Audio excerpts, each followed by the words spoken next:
You are listening to KC Sports Network, proudly presented by Emprise Bank, your partner in possible. What's up, Chiefs Kingdom? Welcome into today's episode of KCS An Update. I'm your host, Tucker Franklin. It's presented by DraftKings, and I'm super stoked to be joined by one of my favorite people in the city. It's Carrington Harrison, the host of The Drive on 610 Sports Radio in Kansas City. You can follow him on Twitter at c.harrison. Carrington, how you doing, my man? Tucker, it's been a minute, man. I'm happy to come on with you today, man. I appreciate you making time for me.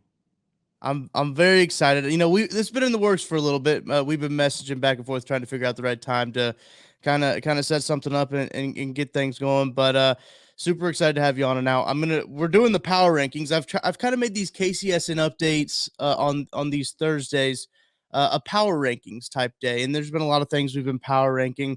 With Joshua Briscoe, we power ranked the top 5 quarterbacks the Chiefs will face this year. I believe with Brett Coleman, we did the top 5 most interesting matchups the Chiefs had. But today we're going to do something a little bit different with the top 5s. We're doing top 5 road trips for Chiefs fans in 2023. They've got some interesting ones on the schedule. They've got a home game that's actually a trip as well. So I'm excited to get into it, excited to see what you have on your list. But Carrington, when I texted you and said, hey, let's do top 5 road trips, what was kind of your first thought when you thought about the road trips for the Chiefs? I actually think number 1 this year is Minnesota, which normally I would say that Vegas is going to be number 1. But I think the Chiefs fans do a really good job of sort of picking a city to take over. Like last year, that trip was Houston. Shout out to Chiefsaholics.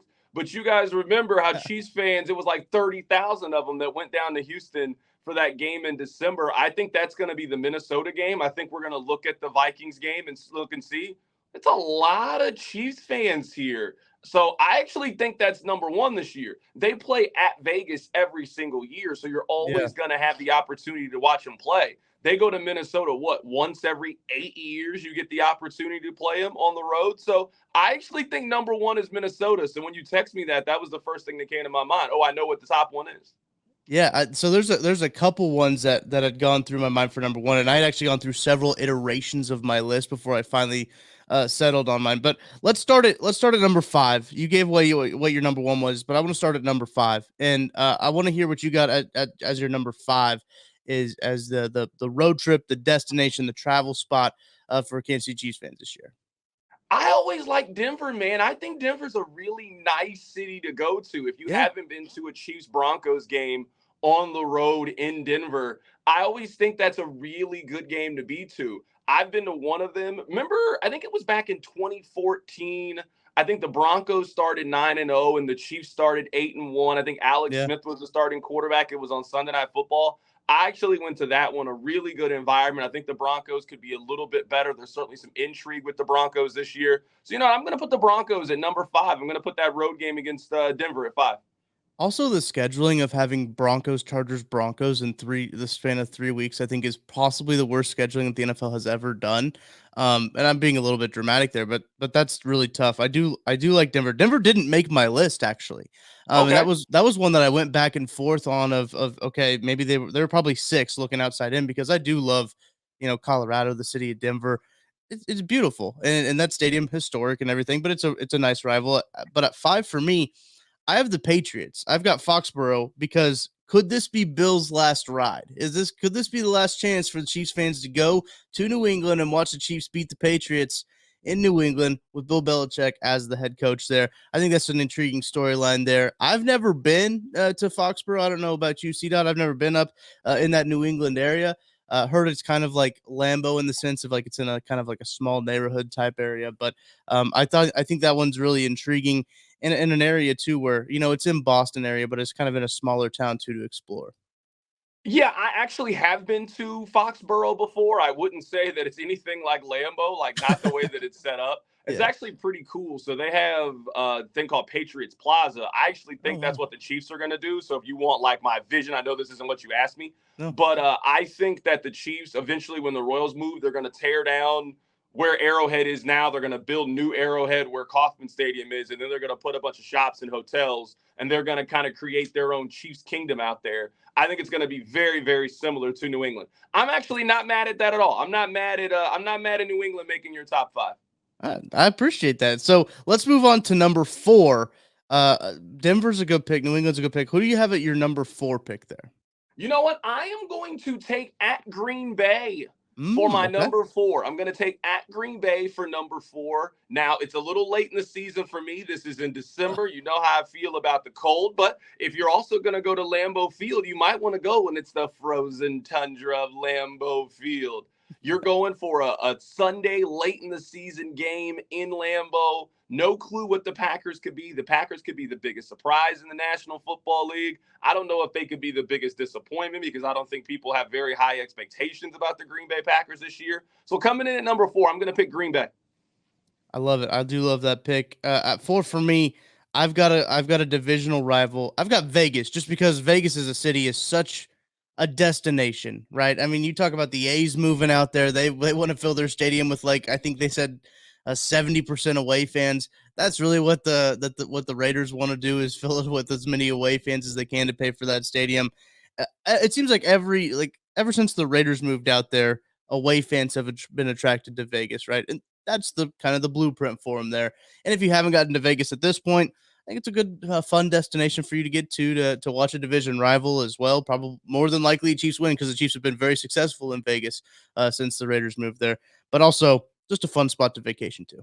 Yeah, I think this year, I don't think I would do the Vegas trip. I think if you only are going to have money for one trip, I think there's just some better trips to take. That's For why I sure. didn't put that on my top 5. You could also make the same argument about Denver. Like, you have the opportunity to go to Denver every single year as well. But Vegas wouldn't make my top 5 this year. They're going to play there all the time. There's going to be a season in which you think the Raiders are going to be good, and that's the time to go. Hey, the Raiders are competing for the division. That's going to be the time to go. If you're going to save up your money, go to Germany, go to New York. There's some Right. other places I would potentially go this year as opposed to going to Vegas.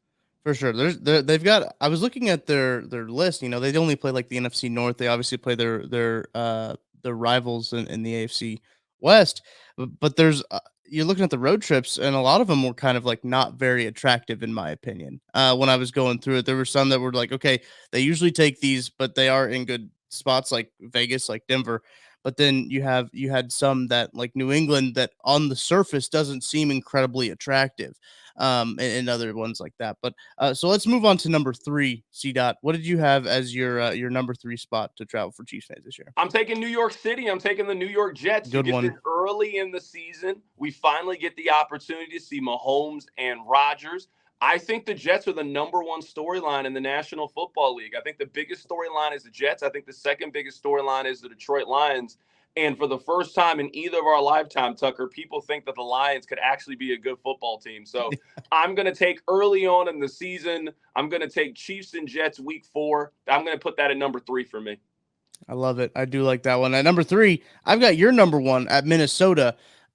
The Minnesota game is really interesting because, as you mentioned, proximity very close. It's an easy day trip type deal. I know it's a 325 game, so it probably won't be a day trip for a lot of people, but it can be done.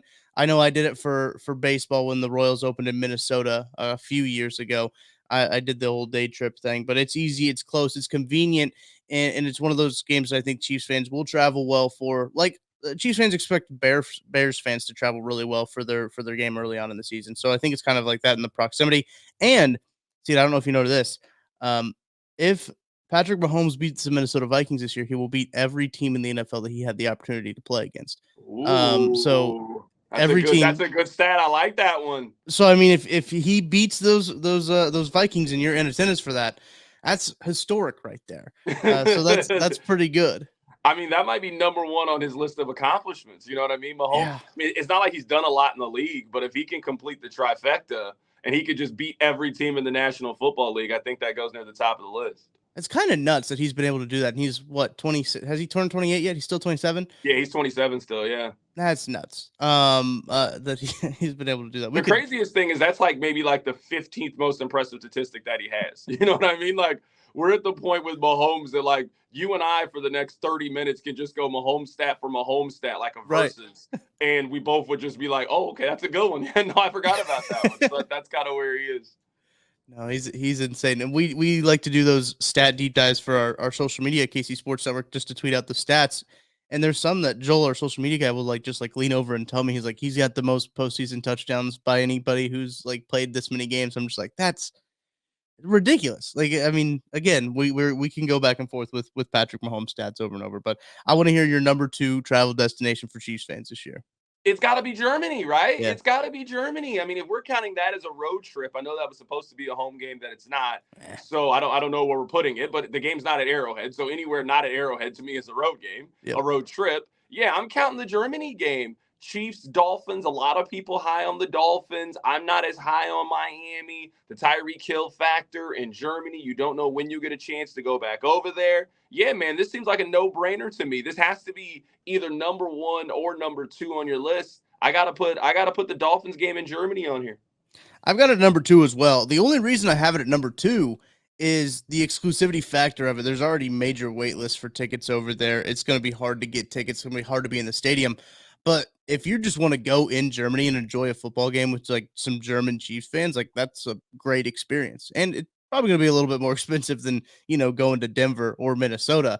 But I think that it's one of those things that could be probably not once in a lifetime, because I think the Chiefs they're even going to play over there next year. So, I mean, you're going to have another opportunity. You're probably going to have multiple opportunities to go over to Germany, but a cool experience nevertheless to go over there and watch the Chiefs play. Yeah, man, tomorrow's not promised, Tucker. You don't know how many more opportunities you're going to get. You never know, man. So if you got the money to go and you're a major Chiefs fan and you really want to go, I would suggest doing it, man. Money is an infinite thing. You can always get more of it. That's true. That's true.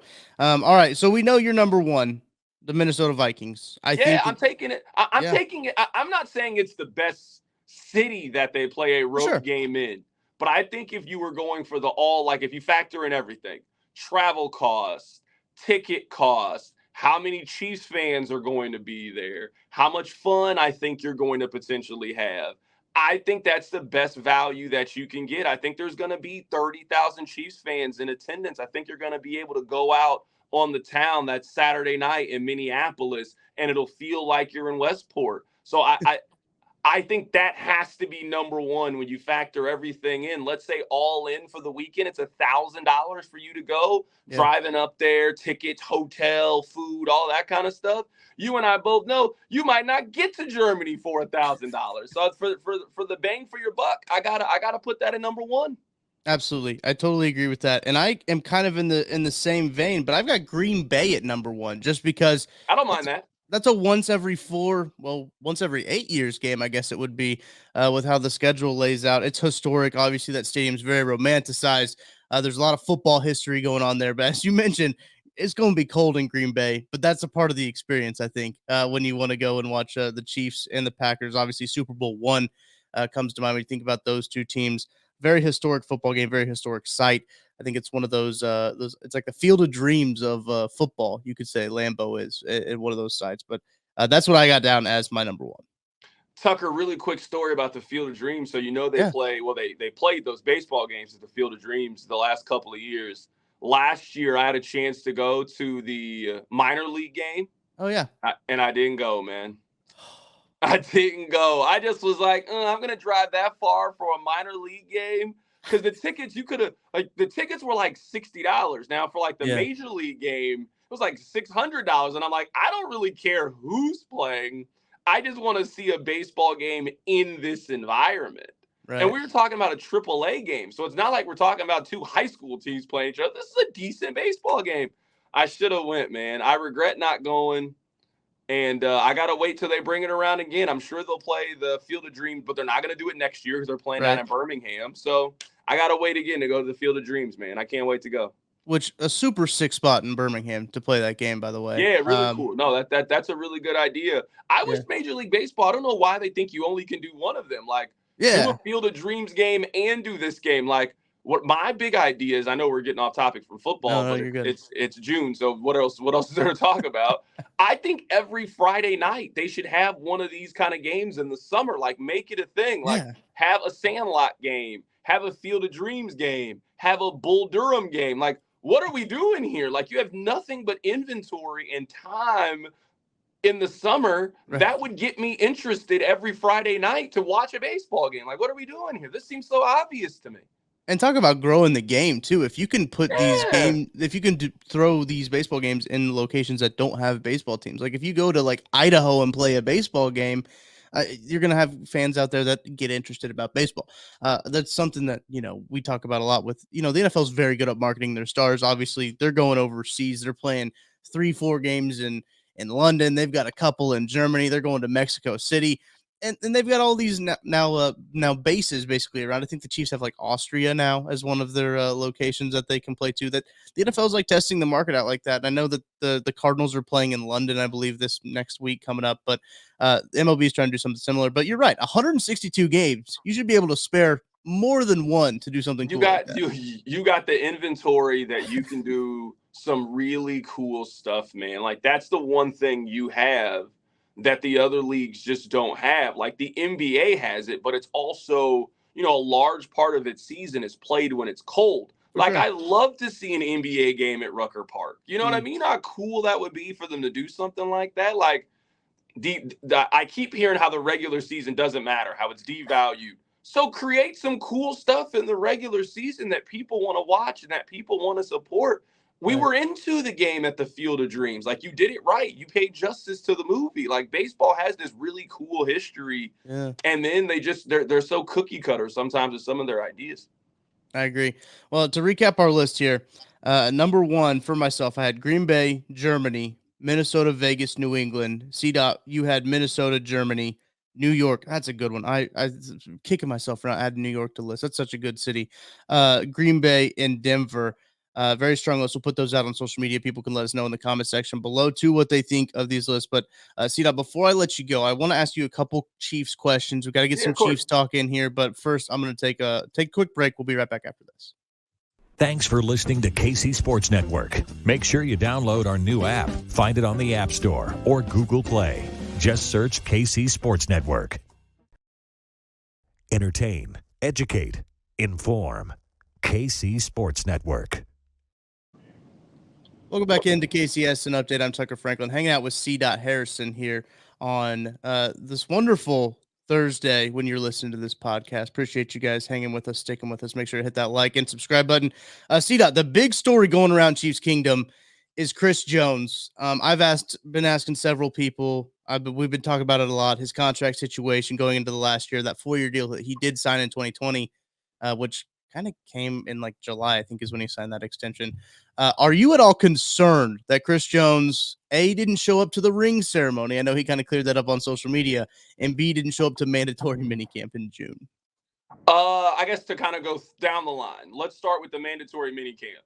There's not a single agent in the National Football League that would have told Chris Jones to go to work. Not a single agent would have told him. He is a veteran. They have the same defensive coordinator. He knows the system. He knows the scheme. If he gets hurt, you cost yourself the money. You can Zoom. You can do a bunch of different stuff. There's no reason to show up to work. You'll eat the fines if you need to, but we are negotiating a contract. You cannot go to work. That's number one.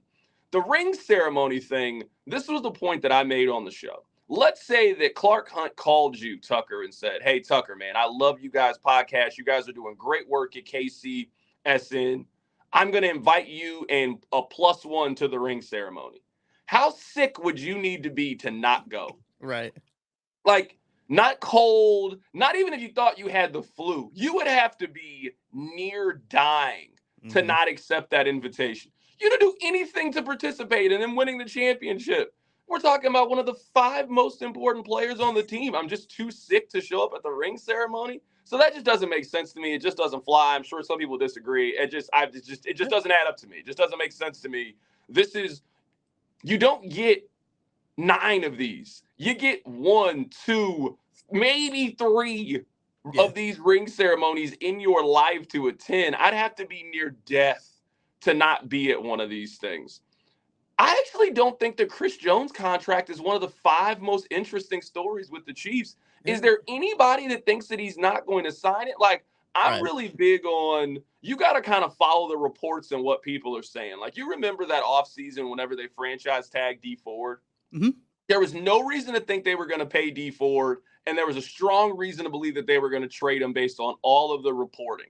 Has there been a single report that makes you think they're not going to pay Chris Jones between now and the beginning of training camp? So a lot of it is we're just sitting around and waiting to see what the money's going to look like. We're just sitting waiting around for one day you and I will be on Twitter and then we'll see Ian Rappaport send a tweet that it's almost done, and then 5 minutes later we'll see it confirmed. So I understand why it's a talking point. I get why it's a talking point. I'm not saying people shouldn't be talking about it, but everybody is on the same page. Everybody thinks it's going to happen. I just don't really find it that intriguing or interesting because of that.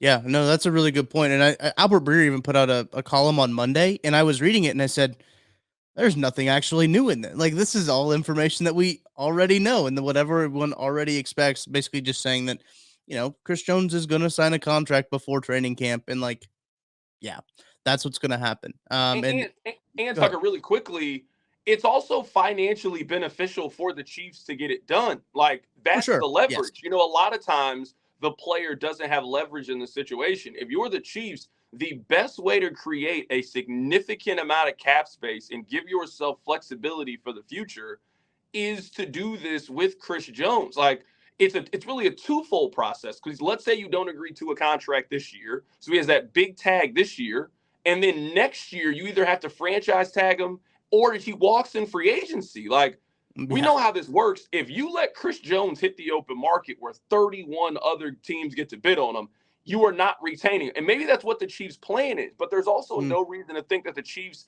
envision a future for their defense without having Chris Jones on the team. So that's why I'm saying, again, I understand it's the summer. We're all kind of looking for stuff to talk about, but everybody is on the same page. If you follow this stuff and you're keeping up with the team, they're going to re-sign Chris Jones. The question is, what day are we going to get that announcement? How many years? And what's the guaranteed money look like? To me, Sneed is the far more interesting conversation. They've had there have been no reports, there have been no smoke about them having a conversation with L'Jarius Sneed about his deal. And you also have to remember, they've never paid a corner before. They've paid defensive linemen. They have never invested serious financial commitment for a cornerback. Sneed's the best one that Veach has drafted. Is he going to cut him loose? Like, that's a far more interesting conversation to me if we're talking about offseason conversations about who's going to get paid and who could not get paid. That is a very interesting one. And the way that the Brett Veach hit on all the cornerbacks, it seems like that we only have a year under their belt, right? But the way that he's hit so far on these cornerbacks, do you kind of think that kind of the writing's on the wall for L'Jarius Sneed? I don't think that the Chiefs should necessarily think about just saying, oh, no, we hit on all these guys, we shouldn't have to think about paying this guy. But what do you think about that? I think they're going to let Sneed walk. I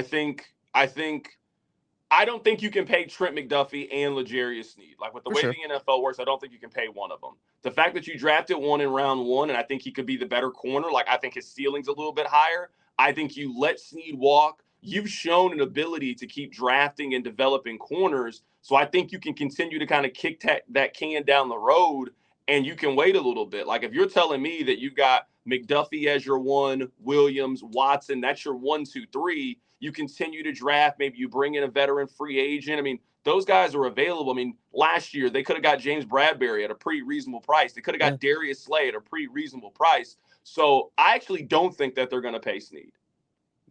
I've been in the camp of, I think they might try to trade him just to try to get some value back. Because, it could be, I don't know how hot his market is. It could be hotter, if he plays well this year. But this is the thing though, you got to factor in. So he's a free agent. So if you do that, you got to tag him tag and trade. And then I don't know why I would give the Chiefs a pretty significant pick to then turn around and give L'Jarius Sneed what we would have given him on the open market. Like, I just wouldn't do that. So like that's why, to me, if the Chiefs were going to trade Sneed, the time to trade him was this offseason. While he's still on his rookie deal, you get a top 100 pick for him. You certainly got the value from him being a mid-round pick. Yeah. You trade L'Jarius Sneed, and now you've got more assets into the draft. At this point, you're kind of committed to it, because next year, like kind of the point with Chris Jones, you're going to be operating off the tag the whole time. I'm not giving you a second-round pick to then turn around and give L'Jarius Sneed 3 years for $42 million. Why would I do that? Like, I kind of think they have to let Sneed walk at the end of the year, or they're going to pay him. That makes a lot of sense. That is kind of strange now that you bring that up. I haven't even thought about that, really, that we haven't heard anything about L'Jarius Sneed. It's all been Chris Jones. But I want to stick on the defensive side of the ball, because I think that this defense could take a huge jump in 2023. I think that this defense has a potential to be, I've said, a top 5 unit in the league if it plays up to its potential with the addition of Drew Tranquill. Charles Omenihu, I think, is a big add as well. in the way that they drafted really to add some depth pieces to there. So what do you think about the defense heading into this season? I think top five's a little bit high because I don't think they have a lot of elite pieces on their defense. But I'm with you about top 10. Like, I could see them finishing ninth, maybe in total points allowed. I could see them finishing maybe a little bit outside the top 10. To me, if you're going to finish in the top five, you better either have an elite defensive coordinator or you better have like 3 or 4 just elite defensive weapons on your team. Yeah. I think they only have one of those guys with Chris Jones, so I think it's going to be really hard. I also think, too, in the AFC, with the amount of quarterbacks you go up against in the division, it's just going to be hard to finish in the top 5 because you're probably going to have to give up less than 20 points a game, I think, to do that. I don't think this defense is that good where I think they're going to allow 18 points a game. If that's the case, then Kansas City has a chance to win like 17 games. Like, they got a chance to go undefeated this year if they have a legit top 5 defense in the National Football League. So I think that's a little bit high on the defense. I think you were asking me earlier what my number one storyline is heading into the offseason or what I'm most looking forward to. I actually think it's Kadarius Toney. I don't think there is a player on the team with a wider range of what he could be. If you're telling me at the end of the season that Kadarius Toney has 1,000 yards, I wouldn't be completely floored. If you told me that Kadarius Toney had 600 yards but stayed healthy, I wouldn't be that surprised either. If you told me Kadarius Toney got hurt in the second week and battled injuries all season, would not be surprised based on what his career is. I don't think there is a player on the team with a wider range of what they could be than Kadarius Toney. I'd be surprised if Sky Moore got 1,000 yards. I'd be surprised if Richie James got 1,000 yards, MVS. I just based on who they are as receivers, that would be a significant jump forward. Everything we've seen from Toney has shown that he could be Percy Harvin if everything lines up perfectly. But very few times in sports does everything line up perfectly. He's really never put it together. I would say at Florida, he didn't all the way put it together. He never had 1,000-yard season in Florida. And so far in the National Football League, he's never really put all of it together. I mean, this is the ideal situation. Year, 1.5 with the Kansas City Chiefs. Patrick Mahomes, Andy Reid, a full off season. You're down at Camp Patrick Mahomes and you're, having a good time. Like, if it's ever going to come together, and you got to remember, Kadarius Toney was a first-round pick. So this is a really important year to see if the Chiefs are going to pick up that 5th-year option for him at the end of the season. So I think this is a really important year for Kadarius Toney to kind of get right, so to speak. So he's my number one storyline. It's interesting that you do bring up Kadarius Toney. I think a lot of people focus on that wide receiver group kind of as a whole when they talk about the storylines for the Chiefs, because it's a question I like to kind of think about. I've heard somebody say that they think that this group has more potential than last year's group. You knew what you were going to get with last year's group with MVS, Juju Smith-Schuster. There was some potential there, but with the potential and the hype maybe around Kadarius Toney, the Sky Moore hype is getting high. Obviously, the Justin Ross hype is going to get high if he even makes the roster. Because if you look at all the wide receivers they have right now, there's a lot of cooks in the kitchen there for 6 wide receiver spots. A lot of guys getting some hype from Patrick Mahomes from these guys that will not make the roster because there's not enough spots there. And it's going to be interesting to see the roster construction that they do end up with, they're not going to have a fullback, but do they keep another tight end? Do they only keep 3 tight ends to keep another wide receiver? Are they going to keep 4 running backs on the roster? It's going to be incredibly interesting to keep an eye on. Tucker, the reason there is Justin Ross hype is because the Chiefs are boring. And I don't say boring like in a negative sense. Like, you and I both know some extremely rich, wealthy people that are really boring and live routine lives. You and I right now, we follow this team enough. If I told you to make your 53-man roster without ever seeing a training camp practice, we could get really, really close. Like, I could probably get 50, 51. They might take an extra wide receiver. They might keep an extra defensive lineman or offensive lineman that I don't project. But for the most part, we know this team. So I think if, for the most part, we're all on the same page about most things about the team. But there's like one thing that it's like this virtual unknown. Like, the Chiefs are the most known certainty team in the National Football League. And there's this one unknown, like, why we spend so much time talking about a guy that at best is going to be their 5th, 6th receiver. Like, let's say everything goes perfectly this year. Justin Ross is their 5th or 6th receiver and probably their 9th offensive option. We are doing that because the Chiefs are boring. They are predictable, and that's fine. I don't say that negatively, but I have no clue where – I mean, I get it. Justin Ross was a really good football player in 2018. It is 2023. Tucker, honestly answer this. Have you seen Justin Ross wear football pads since playing with the Chiefs? Since he was since he was claimed by the Chiefs and all of these hype videos and things that people go crazy about, have you seen him wearing football pads? When was the last time that you think Justin Ross was tackled? Ooh. Tackled. A very important part of playing football. When was the last time that you think Justin Ross was tackled to the ground? What are we doing here then? What are we doing here? He wasn't available for all 3 days of mandatory camp. Mandatory camp last week. This same camp I was told was so important for Chris Jones. And why is Chris Jones not here? This same camp, Justin Ross couldn't physically practice for all 3 days of it, and we're spending time talking about him. I'm telling you, it's because the Chiefs are boring. That's a perfect note to end on, C-Dot. I appreciate you taking some time and chatting some Chiefs with me, giving a top 5 road trips for Chiefs fans in 2023. Always a pleasure talking with you. Man, I appreciate you, sucker. Thanks a bunch, man.